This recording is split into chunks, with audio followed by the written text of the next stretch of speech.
ആ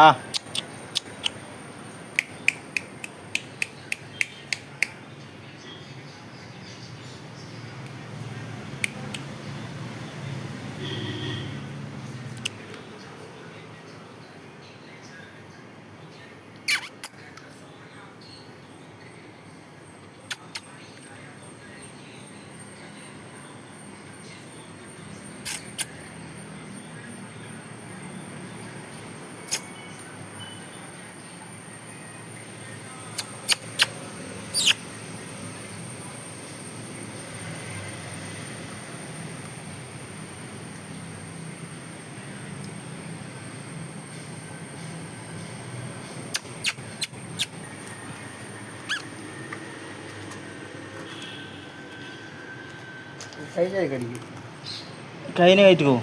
കൈ കടിക്കും കടി. ആണോ? കുറേ നേരത്തെ വണ്ടി എടുപ്പിച്ചാൽ മതി. കൊടുക്കാതെ നിൽക്കണം അല്ലേ? ഇങ്ങനെ പിടിച്ച് ഇതിങ്ങനെ പൊങ്ങി വരും. അപ്പം ഇത് ഞാൻ നോക്കട്ടെ. എത്ര കൊണ്ട് കുറച്ച് ഇപ്പം വയർ നിറഞ്ഞല്ലോ ആവശ്യത്തിൽ കൂടുതൽ. അതായിരിക്കും. ഒത്തിരി കഴിച്ചു. അതാ വരാത്ത. നീ എല്ലാം ഇവിടെ വന്നിങ്ങനെ ലൈനെ നിൽക്കും. ഇനി വരില്ല. പോട്ടെ സാറില്ല.